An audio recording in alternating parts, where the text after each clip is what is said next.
చుక్క రక్తం చిందకుండా అహింస మార్గంలో విద్యార్థుల ప్రాణత్యాగాల పునాదులపై ఏర్పడింది తెలంగాణ రాష్ట్రమని బీజేపీ రామగుండం ఇన్ఛార్జి కందుల సంధ్యారాణి అన్నారు. తెలంగాణ రాష్ట్ర అవతరణ దశాబ్ది ఉత్సవాలలో భాగంగా బీజేపీ ఆధ్వర్యంలో గోదావరికని మెయిన్ చౌరస్తాలో కందుల సంధ్యారాణి జాతీయ జెండాను ఎగురవేసి సుష్మా స్వరాజ్ చిత్రపటానికి అమరవీరుల స్తూపానికి నివాళులర్పించారు. ఈ సందర్భంగా సంధ్యారాణి మాట్లాడుతూ దశాబ్దాల కాలం పాటు సాగిన 4 కోట్ల తెలంగాణ ప్రజల ఉద్యమ పోరాటంతో విద్యార్థుల త్యాగాల ఫలితంగా తెలంగాణ రాష్ట్రం ఏర్పడిందని అన్నారు. ఆనాడు ప్రతిపక్షంలో ఉన్న బీజేపీ పార్టీని 172 మంది ఎంపీలు సుష్మా స్వరాజ్ నాయకత్వంలో పార్లమెంటులో తెలంగాణ రాష్ట్ర ఏర్పాటుకు మద్దతు తెలపడం జరిగిందని తెలిపారు.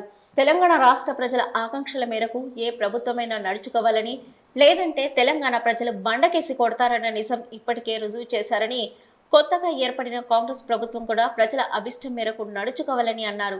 అప్పటి తెలంగాణ ఉద్యమంలో పాల్గొన్న ప్రజలకు, ఉద్యమకారులకు, మేధావులకు అందరికీ ఉద్యమ అభివందనలు తెలిపారు. దేశ చరిత్రలో దశాబ్దాల కాలం పాటు 4.5 కోట్ల ప్రజల ఆకాంక్ష తెలంగాణ ఏర్పాటు సాధనకై ప్రజలంతా ఏకమై ఒకవైపు సకల జనుల సమ్మె ద్వారా సింగరేణి కార్మికులు, ఒకవైపు సహాయ నిరాకరణ ఉద్యమము, ఒకవైపు విద్యార్థులు, ఉద్యమకారుల ఆత్మ బలిదానాల అనంతరం మరి చుక్క రక్తం చిందకుండా అహింస మార్గంలో సకల జనులు ఏకమై సాధించుకున్నది ఈ తెలంగాణ.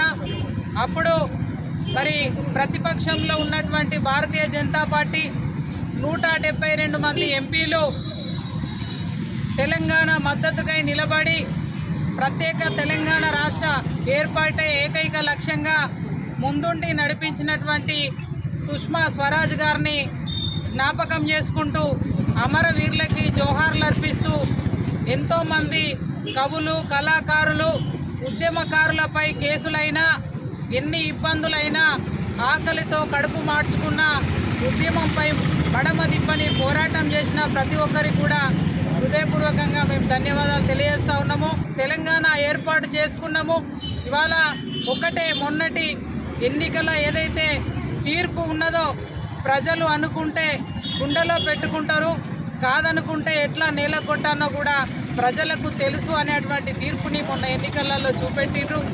మరి వచ్చేటువంటి ఇప్పుడున్నటువంటి ప్రభుత్వమైన ప్రజల ఆకాంక్షలకు అనుగుణంగా తెలంగాణ రాష్ట్రంలో పనిచేయాలని చెప్పి సందర్భంగా తెలియజేస్తూ ఉన్నాం. ఎందుకంటే ఇప్పటికే ప్రభుత్వం ఏర్పడి మరి 6 నెలలు గడుస్తున్నప్పటికీ ఇవాళ ఇచ్చినటువంటి హామీలని నిలబెట్టుకోలే, రైతులకి రుణమాఫీ చేయలే, రైతుల బోనస్ అందివ్వలే, మహిళలకు ఏదైతే అప్పుడు మరి 6 గ్యారంటీల పేరిట ఏదైతే హామీలు ఇచ్చిండ్రో ఏ ఒక్క హామీని కూడా నిలబెట్టుకోలేకపోయింది.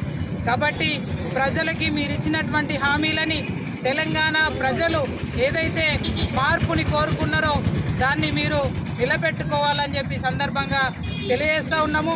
ఈ కార్యక్రమంలో బీజేపీ రాష్ట్ర council member Gandla Dharmapuri, assembly coordinator Kondaparthi Sanjeev, Komala Mahesh, వివిధ మండలాల అధ్యక్షులు కోడూరి రమేష్, గుండబైన భూమయ్య, మిట్టపల్లి సతీష్, కొమ్ము గట్టయ్య, బాణాల స్వామి, గోపగోని నవీన్, సీనియర్ నాయకులు జక్కుల నరహరి, పెద్దపల్లి రవీందర్, తోట కుమారస్వామి, ముకిరి రాజు, సుల్వ లక్ష్మీనరసయ్య, రాకేష్, పిడుగు కృష్ణ, సీతాకారి చంద్రశేఖర్, పొట్లం వెంకటి, నీలం శ్రీనివాస్, దబ్బేట కమలాకర్, సప్ప నాగరాజు, అపర్ణ, సంపూర్ణ, మామిడి వీరేశం, రమేష్, ఇంజం సురేష్ తదితరులు పాల్గొన్నారు.